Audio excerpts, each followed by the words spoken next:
स्वागत है आप सभी का tech study ITI YouTube channel पर। वेल्डर थ्योरी में आज हम लोग निमी एमसीक्यू का पार्ट 18 करेंगे। इसके पहले 17 पार्ट्स हो चुके हैं। अगर आपने नहीं देखे हैं तो डिस्क्रिप्शन में प्लेलिस्ट है वेल्डर थ्योरी की, वहां से आप जाके उन्हें ज़रूर स्टडी कीजिएगा, जिसमें एक एक क्वेश्चन को अच्छे से एक्सप्लेन करते हुए हमने आप सबको तैयार कराया है। तो प्लीज़ एग्जाम से पहले अगर आप इसको पूरा देख लेते हैं तो आप वेल्डर थ्योरी में 100% नंबर तक भी स्कोर कर सकते हैं। इसके साथ साथ आपको एम्प्लॉयबिलिटी स्किल, ड्राइंग और मैथ की प्लेलिस्ट मिल जाएगी। उनकी भी आप लोग स्टडी एग्जाम से पहले अपनी ज़रूर कंप्लीट कर लीजिएगा, क्योंकि 10 जुलाई से आपके एग्जामिनेशन स्टार्ट हैं। अब उसमें कोई डिले नहीं होने वाला, क्योंकि एडमिट कार्ड जारी हो चुके हैं। चैनल पर नए हैं तो सब्सक्राइब करके हमारे साथ जरूर जुड़िएगा, जिससे आपको आने वाले समय में सभी तरह की अपडेट व इन्फॉर्मेशन के साथ साथ पढ़ाई की वीडियोज़ रेगुलर बेसिस पे मिलती रहेंगी। एंड सभी तरह की अपडेट व पीडीएफ के लिए आप tech study ITI Telegram channel पे भी जुड़ सकते हैं। स्टार्ट करते हैं क्वेश्चन 176 से 200 तक। यहाँ पे हम लोग क्वेश्चन करेंगे एंड लास्ट में एक बोनस क्वेश्चन जैसा सभी पार्ट में होता है आपके लिए रहेगा, जो कि प्रीवियस पार्ट से हम रखते हैं। उसका आंसर आप लोग कमेंट बॉक्स में जरूर कीजिएगा। क्वेश्चन यहाँ पे 176, which electrode is used in TIG welding process. TIG welding प्रक्रिया में किस इलेक्ट्रोड का उपयोग करते हैं? तो जैसा इसका नाम है टंगस्टन इनर्ट गैस वेल्डिंग, तो यहाँ पे टंगस्टन का इलेक्ट्रोड प्रयोग किया जाता है। किसका इलेक्ट्रोड प्रयोग करते हैं? टंगस्टन का इलेक्ट्रोड प्रयोग करते हैं, जो कि नॉन कंज्यूमेबल यानी ना खपने वाला होता है। वेल्डिंग के साथ साथ उसकी खपत नहीं होती है। फिलर रॉड अलग से प्रयोग करते हैं इसमें। अगला क्वेश्चन है, what the device use to show the volume of the inert gas allowed to go to the welding torch in TIG welding. देखिए यहाँ कह रहा है टिक वेल्डिंग में वेल्डिंग टॉर्च में जाने की अनुमति दी गई जो अक्रिय गैस की मात्रा है, उसको कौन शो करता है, कौन दर्शाता है, किस उपकरण का प्रयोग किया जाता है? फ्लो मीटर का, CO2 रेगुलेटर का, प्रेशर रेगुलेटर का, प्रेशर मीटर का, या आर्गन रेगुलेटर का? ध्यान दीजिए, गैस की मात्रा अगर कहीं भी दर्शानी है, अक्रिय गैस की मात्रा, तो उसको दर्शाने के लिए फ्लो मीटर का प्रयोग किया जाता है। यही एक उपकरण है जो गैस की मात्रा को दर्शाएगा, कितने लीटर पर मिनट या कितने मीटर क्यूब पर मिनट गैस वहाँ से जा रही है। कुछ इस तरह सा आपको देखने को मिलेगा। अगर यहाँ पे आप देखेंगे रेगुलेटर रहेगा, साथ में ये आपका यहाँ पे फ्लो मीटर भी लगाया जाता है। अगला क्वेश्चन है, which gas is chemically inactive with any metals in hot और cold condition in TIG welding. यहाँ कह रहा है टिक वेल्डिंग में कौन सी गैस है जो किसी भी धातु से गर्म या ठंडी स्थिति में जो है क्या रहती है? केमिकली इनएक्टिव रहती है। यहाँ सक्रिय नहीं, एक्चुअल में निष्क्रिय रहेगा। मतलब क्या रहती है? निष्क्रिय रहती है, उनसे कोई भी रिएक्शन नहीं करती है। तो वो कौन सी गैस है? आर्गन है, ऑक्सीजन है, नाइट्रोजन या हाइड्रोजन? तो राइट आंसर आपका निष्क्रिय गैस इसमें से कौन सी है? आर्गन है, जो केमिकली इनएक्टिव रहेगी, कोई भी वहाँ पे रिएक्शन नहीं करेगी उनके साथ। नेक्स्ट है 179 number question, which type of tungsten electrode is suitable for welding of SS यानी stainless steel by TIG process with DC। यहाँ कह रहा है कि टिक वेल्डिंग में स्टेनलेस स्टील की हम वेल्डिंग करने के लिए कौन सा टंगस्टन इलेक्ट्रोड प्रयोग करेंगे अगर हम डायरेक्ट करंट यूज़ कर रहे हैं, मतलब DC करंट यूज़ कर रहे हैं। उस केस में प्योर टंगस्टन इलेक्ट्रोड यूज़ करेंगे, cerium tungsten electrode, thoriated tungsten electrode, या जिरकोनियम टंगस्टन इलेक्ट्रोड। तो ऐसे केस में हम यूज़ करते हैं थोरिएटेड टंगस्टन इलेक्ट्रोड का। देखिए थोरिएटेड टंगस्टन इलेक्ट्रोड में क्या होता है, लगभग 97.50% या कह लीजिए 30% तक आपका क्या होता है, टंगस्टन होता है। बाकी ठीक है, बाकी जो बचा हुआ परसेंटेज है 1.7 से लेके लगभग 2.20 तक, ये आपका यहाँ पे थोरियम यूज़ किया जाता है। ठीक है, थोरियम, इसीलिए उसको थोरिएटेड टंगस्टन इलेक्ट्रोड बोलते हैं। तो इसका प्रयोग किया जाता है, इससे आपके जो इलेक्ट्रोड ना उसकी लाइफ काफ़ी बढ़ जाती है और वेल्डिंग भी आपकी अच्छी होती है। स्टेनलेस स्टील हो गया, निकिल हो गया, इन सब की वेल्डिंग इसी इलेक्ट्रोड से की जाती है।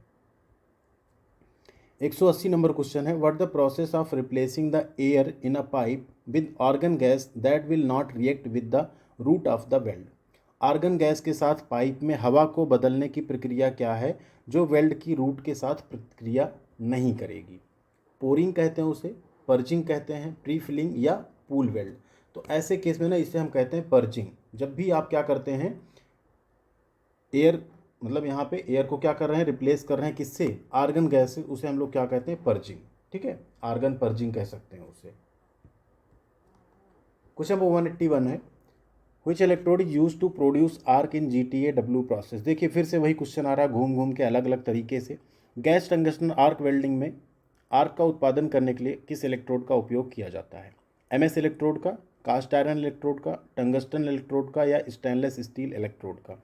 क्या यूज़ करेंगे GTAW में? Tungsten electrode. ठीक है, नेक्स्ट है देखिए, which will not be present on the weld bead due to use of shielding gas in TIG welding process। यहाँ कह रहा है कि जो वेल्ड बीड है, ठीक है, क्या ऐसी चीज़ है जो उस पर प्रेजेंट नहीं होती, उपस्थित नहीं होती है जब हम सील्डिंग गैस का प्रयोग कर रहे हैं, किसमें, टिग वेल्डिंग में। आप सबको पता है ना, टिग वेल्डिंग में वेल्डिंग की सुरक्षा के लिए सील्डिंग गैस प्रयोग की जाती है। उसी जगह जो आर्क वेल्डिंग नॉर्मल होती है उसमें इलेक्ट्रोड के ऊपर क्या होता है, एक कोटिंग होती है फ्लक्स की, जो जल के क्या बनाता है, स्लैग बनाता है। तो वेल्डिंग बीड के ऊपर क्या होती है, स्लैग की एक लेयर रहती है जिसे आप बाद में हटाते हैं। लेकिन जब यहाँ सील्डिंग गैस है तो स्लैग की लेयर आपको वेल्डिंग पे नहीं मिलेगी। तो यहाँ क्या नहीं मिलेगा आपको, स्लैग नहीं मिलेगा टिग वेल्डिंग प्रक्रिया में, क्योंकि आप सील्डिंग गैस यूज़ करते हैं तो आपको वहाँ पे स्लैग नहीं मिलेगा। अगला क्वेश्चन है, which process can easily weld thin metal. कौन सी प्रक्रिया आसानी से पतली धातु को वेल्ड कर सकती है। MiG welding, tungsten arc welding, submerged arc welding, manual metal arc welding. ध्यान दीजिए, यहाँ पे राइट आंसर है आपका टंगस्टन आर्क वेल्डिंग। ठीक है, टिग वेल्डिंग से हम लोग क्या कर सकते हैं, थिन मेटल जो थिन शीट्स है ना उनको आसानी से वेल्ड कर सकते हैं। इवन वहाँ पे फिलर रॉड भी नहीं यूज़ करेंगे तब भी आप उनकी वेल्डिंग कर सकते हैं। अगला क्वेश्चन है, why argon gas is used in welding of stainless steel welding in TIG welding process. TIG welding प्रक्रिया में जब हम स्टेनलेस स्टील की वेल्डिंग करते हैं तो आर्गन गैस का उपयोग क्यों करते हैं। आर्गन गैस क्या है, आपकी एक इनर्ट गैस या सील्डिंग गैस है, तो उसका प्रयोग क्यों करेंगे। ठीक है, protect the weld, inert gas protects the weld, क्योंकि ये निष्क्रिय गैस है तो वेल्ड की क्या करेगी, रक्षा करेगी। यही आपका यहाँ पे राइट आंसर भी है। It helps in melting electrode, तो इलेक्ट्रोड तो आपका करंट से मेल्ट हो रहा है। इट प्रिवेंट्स पोरसिटी, बिल्कुल नहीं, पोरसिटी नहीं बचाएगी ये। इट इज़ चीप, या सस्ती है, तो ये भी यहाँ पे नहीं कह सकते, आर्गन सस्ती नहीं होती है। ठीक है, राइट आंसर क्या है आपका, inert gas protects the weld, यानी निष्क्रिय गैस वेल्ड की रक्षा करेगी। अगला क्वेश्चन है, which welding machine is to be used for welding of aluminium by TIG welding process. TIG welding प्रक्रिया द्वारा एल्यूमिनियम की वेल्डिंग के लिए किस वेल्डिंग मशीन का उपयोग किया जाता है। एसी वेल्डिंग मशीन का, डीसी वेल्डिंग मशीन का, एसी डीसी ट्रांसफार्मर का, या डीसी ट्रांसफार्मर का। तो डीसी ट्रांसफार्मर तो होता ही नहीं है। ठीक है, यहाँ पे हम यूज़ करते हैं एसी वेल्डिंग मशीन का। अगर हमें टिग वेल्डिंग द्वारा एल्यूमिनियम की वेल्डिंग करनी है तो वहाँ पे हम एसी वेल्डिंग मशीन का प्रयोग करेंगे। किसका प्रयोग करेंगे, एसी वेल्डिंग, जो अल्टरनेटिंग करंट पे चलने वाली वेल्डिंग मशीन होगी उसका प्रयोग यहाँ पे किया जाएगा। अगला क्वेश्चन है, what the defect caused by high current in TIG welding. देखिए, टिग वेल्डिंग में हाई करंट के कारण क्या दोष होगा, तो ये टिग वेल्डिंग में ही नहीं, किसी भी वेल्डिंग में अगर आप करंट बहुत हाई रखते हैं तो ये दोष होगा ही होगा। और वो दोष होता है आपका अंडर कट का। क्या होता है, अंडर कट का। जब आप वेल्डिंग कर रहे हैं, क्योंकि करंट बहुत ज़्यादा है तो हीट बहुत ज़्यादा होगी, उस केस में वेल्डिंग बीट के साथ साथ क्या होता है, जो धातु होती ना आपकी बेस मेटल होती, वो भी कट के बह जाती, वहाँ पे गड्ढा या कट का निशान बन जाता, उसे हम लोग कहते हैं अंडर कट, क्योंकि हीट बहुत ज़्यादा है उस केस में। तो यहाँ पे कुछ इस तरह आप देख सकते हैं, जैसे आपने यहाँ पे देखिए वेल्डिंग की, बट करंट बहुत ज़्यादा होने से ये पोर्शन पे आप देखिए, ये पोर्शन पे देखिए, ये पोर्शन पे देखिए, बेस मेटल क्या हुआ, एकदम से जल के यहाँ पे ख़त्म हो गया, बह गया यहाँ से, ऐसा कह लीजिए आप, इवेपरेट हो गया। ठीक है, इसको अंडर कट का दोष कहते हैं यहाँ पे। अगला 187 नंबर क्वेश्चन है, what the defect while TIG welding if the current is too low. देखिए, टिग वेल्डिंग अगर आप कर रहे हैं और करंट बहुत कम है तो कौन सा दोष उत्पन्न होगा, तो करंट अगर कम है तो फ्यूजन आपका कम होगा। क्या होगा, लैक ऑफ फ्यूजन, मतलब फ्यूजन की कमी होगी। जैसे मान लीजिए आप यहाँ पे एक एग्जाम्पल के लिए तौर पे, यहाँ पे आप इस तरह से टी जॉइंट मान लीजिए बनाने जा रहे हैं और पता लगा ये आपकी बीड यहाँ पे इस तरह से बन गई और ये इतने पोर्शन यहाँ पे ये पिघल के आपस में जुड़ा ही नहीं। ठीक है, इसे क्या कहते हैं, लैक ऑफ फ्यूजन। क्यों, क्योंकि आपने करंट बहुत कम लिया है, उस केस में आपको हीट बहुत कम मिलेगी। जब हीट कम मिलेगी तो फिर आपका बेस मेटल सही से मेल्ट नहीं होगा, सही से आपस में फ्यूज नहीं होगा वेल्ड मेटल के साथ। ठीक है, अगला क्वेश्चन है 188 number, what is right about DCRP electrode TIG welding. DCRP, अब यहाँ DCRP मतलब है डायरेक्ट करंट रिवर्स पोलरिटी। ठीक है, direct current reverse polarity TIG welding प्रक्रिया में क्या सही है, मतलब इसमें से सही क्या है। Improper tungsten size, tungsten electrode को नेगेटिव से जोड़ना। अब देखिए यहाँ हिंदी ना गड़बड़ है थोड़ी सी। अब इसमें कह रहा है DCRP रिवर्स पोलरिटी है, मतलब रिवर्स पोलरिटी केस में क्या हो जाएगा, आपका जो इलेक्ट्रोड है ना वो पॉजिटिव टर्मिनल से जुड़ेगा। ठीक है, क्या होगा, इलेक्ट्रोड हमेशा पॉजिटिव टर्मिनल से जुड़ेगा। तो कौन सा सही, देखिए इलेक्ट्रोड कहाँ है, टंगस्टन इलेक्ट्रोड को पॉजिटिव से जोड़ना। यहाँ पे थोड़ा सा ना इंग्लिश में मत जाइएगा, इंग्लिश कहीं ना कहीं थोड़ी सी कुछ और लिखी गई है, हिंदी सही लिखी गई है, ठीक है। तो टंगस्टन इलेक्ट्रोड को अगर आप नेगेटिव जोड़ते हैं तो उसको हम लोग रिवर्स पोलरिटी नहीं कहेंगे, स्ट्रेट पोलरिटी कहेंगे, ठीक है। जो कार्यखंड है उसको प्लस और इलेक्ट्रोड अगर माइनस होता है तो उसे हम कहते हैं स्ट्रेट पोलरिटी, ठीक है। रिवर्स पोलरिटी में क्या होता है, कार्यखंड माइनस होता है और इलेक्ट्रोड आपका प्लस होता है, तो उसको कहते हैं रिवर्स पोलरिटी। तो टंगस्टन इलेक्ट्रोड को अगर हम पॉजिटिव से जोड़ रहे हैं तो वो है आपका DCRP, मतलब डायरेक्ट करंट रिवर्स पोलरिटी। तो राइट आंसर ये हो गया आपका ऑप्शन नंबर डी। यहाँ पे इंग्लिश को थोड़ा सा इग्नोर कीजिएगा, ठीक है। हम इसको शायद करेक्ट नहीं किए, PDF में भी गलत था, हमें इसे लिख देना था सही, लेकिन हिंदी सही लिखा है, तो इसको आप लोग ध्यान दीजिएगा। अगला 189 number, what the cause for poor weld Beed colour in TIG welding process. TIG welding प्रक्रिया में खराब वेल्ड बीड रंग का कारण क्या है। अगर वेल्ड बीड का कलर खराब आ रहा है तो क्या रीजन हो सकता है। टू मच आर्क लेंथ, मतलब बहुत अधिक आर्क लेंथ आपने रखी है। Excessive heating in torch, torch में अत्यधिक तापमान है। Tungsten melting into weld puddle, tungsten जो है वेल्ड पडल में पिघल गया है। या contaminated or improper filler metal, जो आपका फिलर मेटल है ना वही दूषित है इस वजह से। तो यही यहाँ पे राइट आंसर, अगर आपका जो फिलर मेटल है ना वही दूषित, जैसे आप जब टिक वेल्डिंग करते हैं तो या मान लीजिए आपको टिक वेल्डिंग टॉर्च है, ठीक है, यहाँ पे एक फिलर रॉड होता है जो इसमें पिघल के फिर ये वेल्ड आपका होता है। तो अगर यही आपका दूषित रहेगा, कंटेमिनेटेड रहेगा, तो वेल्ड बीट का कलर भी आपका खराब आएगा। अगला क्वेश्चन है, what the temperature in the weld area plasma arc welding process. Weld क्षेत्र प्लाज्मा आर्क वेल्डिंग प्रक्रिया में तापमान क्या होता है। तो प्लाज्मा आर्क वेल्डिंग में जो तापमान है आपका वो होता है 15,000 डिग्री केल्विन से 20,000 डिग्री केल्विन। सोच सकते हैं आप कितना ज़्यादा तापमान होता है इसमें, 15,000 डिग्री केल्विन से 20,000 डिग्री केल्विन। अगला क्वेश्चन है, what material use to make electrode in spot welding. काफ़ी इंपॉर्टेंट क्वेश्चन है। स्पॉट वेल्डिंग में, या इसी को रेजिस्टेंस वेल्डिंग भी कहते हैं, स्पॉट वेल्डिंग में इलेक्ट्रोड बनाने के लिए किस सामग्री का उपयोग किया जाता है। Iron electrode, copper alloy electrode, silicon electrode या कास्ट आयरन इलेक्ट्रोड। तो ध्यान दीजिए, स्पॉट वेल्डिंग में जो इलेक्ट्रोड्स बनते हैं वो कॉपर एलॉय के बनते हैं, क्योंकि कॉपर का जो आपका कंडक्टिविटी वो भी काफ़ी अच्छी रहती है। तो यहाँ पे कॉपर मिश्र धातु के इलेक्ट्रोड जो हैं बनाए जाते हैं किसमें, स्पॉट वेल्डिंग या रेजिस्टेंस वेल्डिंग में, ठीक है। इस तरह के इलेक्ट्रोड आपको डिफरेंट डिफरेंट शेप में देखने को मिलेंगे एज पर योर रिक्वायरमेंट या एज पर योर जो भी ऑपरेशन है आपका। अगला क्वेश्चन 192 नंबर है, which resistance welding machine is provided with an electrode in wheel shape. देखिए यहाँ कह रहा है कौन सी वेल्डिंग मशीन में इलेक्ट्रोड जो है व्हील यानी पहिए के आकार में होता है, गोल गोल आकार में होता है और घूमता है। जैसे आपने अभी तक इलेक्ट्रोड देखा होगा ना, रॉड के तौर पे इलेक्ट्रोड है, ठीक है। तो यहाँ पे अभी व्हील के शेप में रहेगा इलेक्ट्रोड। तो ये भी एक रेजिस्टेंस वेल्डिंग का प्रोसेस। रेजिस्टेंस वेल्डिंग में जनरली कई तरह की वेल्डिंग होती है, जैसे स्पॉट वेल्डिंग, सीम वेल्डिंग, ठीक है, प्रोजेक्शन वेल्डिंग, इस तरह से कई सारी वेल्डिंग होती हैं। तो यहाँ पे आपका है जो व्हील शेप में इलेक्ट्रोड यूज़ करते हैं वो है आपका seam welding. Seamless welding pipe जो है ना कई बार बनाए जाते हैं ना, सीम वेल्डिंग वाले पाइप होते हैं, सीमलेस पाइप भी होते हैं। तो यहाँ पे सीम वेल्डिंग में जो है व्हील शेप का इलेक्ट्रोड होता है। इस तरह के इलेक्ट्रोड होते हैं जिनको यहाँ पे सप्लाई से जोड़ा हुआ रहता है एंड ये रोटेट करते रहते हैं। इनके बीच में जिस चीज़ को गुजारा जाता है उस पर इस तरह की वेल्डिंग हो जाती है।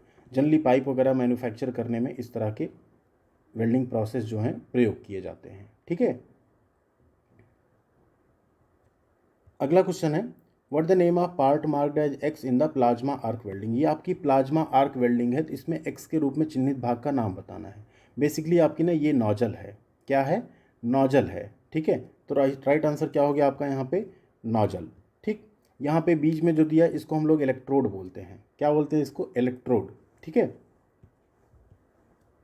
नेक्स्ट पार्ट है, देखिए, what the name of part marked as X in the plasma arc welding. अब देखिए इस पार्ट को पूछ लिया, तो ये है आपका इलेक्ट्रोड। क्या है, electrode. Right answer option number C, electrode. यहाँ पे इलेक्ट्रोड लिखा रहेगा, ठीक। ये रजिस्टर गलत हो गया थोड़ा। ये क्या है आपका, इलेक्ट्रोड है। नेक्स्ट क्वेश्चन है, what the name of part marked as X in the spot welding machine. अब ये है आपकी स्पॉट वेल्डिंग मशीन। देखिए यहाँ पे हम बता रहे हैं ना कॉपर एलॉय के इलेक्ट्रोड्स होते हैं, यहाँ पे वेल्डिंग आपकी हो जाती है एंड ये आपके वर्क पीस हैं जो रखे गए हैं। यहाँ पे एक फिक्स प्लेटफॉर्म है, ये है आपका मूवेबल, ठीक है, आर्म है जो मूव कर सकती है। यहाँ पे एक सिलेंडर लगा हुआ है जो इसे नीचे या ऊपर कराता है वेल्डिंग करने के दौरान, ठीक है। तो यहाँ पे क्या है, पूछ रहा है जो एक्स वाला पोर्शन ये क्या है, ये आपकी क्या हो सकती है, एयर सिलेंडर। एयर सिलेंडर तो ये है आपका, पिवट पॉइंट तो यहाँ पे है जहाँ से रोटेट कर रहा है, ठीक है। ये आपकी रॉकर आर्म, क्या है, रॉकर आर्म है, ठीक है। और इलेक्ट्रोड कौन से हैं, ये हैं आपके इलेक्ट्रोड्स हैं। तो आपके सभी पार्ट यहाँ पे क्लियर हो गए। अब ये मशीन आपसे पूछी जाएगी तो आप आसानी से बता पाएंगे। देखिए अगला क्वेश्चन पूछ रहा है, what the name of part marked as X in the spot welding machine. फिर से इस पॉइंट को पूछ रहा है। अभी अभी हमने आपको बताया क्या है ये, पिवट पॉइंट। क्या है, पिवट पॉइंट, ठीक है। नेक्स्ट क्वेश्चन है, what the name of part marked as X in the spot welding. Spot welding में एक्स के रूप में चिन्हित भाग का नाम क्या है। ये क्या है आपका, ये आपका एयर सिलेंडर है। क्या है, एयर सिलेंडर है। इसमें जैसे आपने एयर सप्लाई यहाँ से दी या रॉड आगे आया तो इसको क्या किया, इलेक्ट्रोड को यहाँ नीचे ले गया, ठीक है। और जैसे वेल्डिंग हो गई फिर आपने सप्लाई हटाई और फिर से इलेक्ट्रोड ऊपर आ गया। एक आपका जॉब यहाँ पे कंप्लीट है, ठीक है। जैसे स्टेपलर होता है ना, कुछ उसी तरह की इस मशीन को मान के चल सकते हैं आप, स्पॉट वेल्डिंग मशीन को। ये कंटिन्यू वेल्डिंग नहीं करती। यहाँ पे एक वेल्डिंग हुआ, दूसरा हुआ, तीसरा हुआ, इस तरह से एक अंतराल पे वेल्डिंग होती है। और इसी में जब हम डिस्क टाइप का इलेक्ट्रोड यूज़ करते थे तो ये सतत वेल्डिंग हो जाती है, ठीक है। कई बार बोलते हैं कंटिन्यूअस स्पॉट वेल्डिंग को ही सीम वेल्डिंग कहते हैं, ठीक है। सीम वेल्डिंग की परिभाषा यही होती है कि कंटिन्यूअस स्पॉट वेल्डिंग अगर हम करें तो उसी को सीम वेल्डिंग कहते हैं। अगला क्वेश्चन है, which welding process effect weld joint under heavy pressure with supply cut off. किस वेल्डिंग प्रक्रिया के प्रभाव से जॉइंट पर भारी दबाव पड़ता है जिससे सप्लाई कट जाती है। Flash butt welding, fusion welding, thermit welding या स्पॉट वेल्डिंग।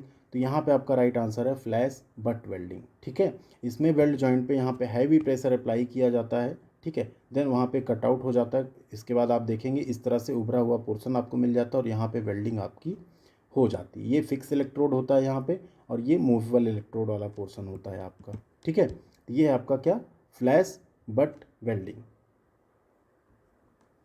अगला क्वेश्चन है, which resistance welding process produces a bulge at weld joint. Weld joint पर कौन सी प्रतिरोध वेल्डिंग प्रक्रिया एक बल्ज यानी कि उभार पैदा करती है। अभी पीछे हम लोगों ने बात की कौन सी है, फ्लैश बट वेल्डिंग, ठीक है। उसमें एक बल्ज प्रोड्यूस होता है कहाँ पे, जॉइंट के पास। नेक्स्ट है question, what the angle of offset tip electrode used in spot welding. Spot welding में प्रयुक्त ऑफसेट टिप इलेक्ट्रोड का कोण क्या होता है, 30 अंश, 40 अंश, 50 अंश या 60 अंश। तो ऑफसेट टिप जो इलेक्ट्रोड होता है उसका एंगल होता है 30 अंश का, ठीक है। कितना होता है, 30 अंश। कॉपर एलॉय के इलेक्ट्रोड होते हैं स्पॉट वेल्डिंग में, इनका डिग्री कितना है यहाँ पे, 30 डिग्री। अब आ गई आपकी बारी बोनस क्वेश्चन की। क्वेश्चन है, which welding process is effective for निकल एंड टाइटेनियम। निकल और टाइटेनियम के लिए कौन सी वेल्डिंग प्रक्रिया प्रभावी है। आर्क वेल्डिंग, टिक वेल्डिंग, गैस वेल्डिंग या मिग वेल्डिंग। जो भी राइट आंसर आप लोग कमेंट करके जरूर बताइएगा। वीडियो कैसी लगी कमेंट कीजिएगा। वीडियो को लाइक व शेयर एंड चैनल को सब्सक्राइब जरूर कर लीजिएगा। ख्याल रखिएगा अपना। मिलते हैं अगली अपडेट के साथ अगले वीडियो में। 2 पार्ट अभी आपके इसके और बचे हुए हैं। Thank you.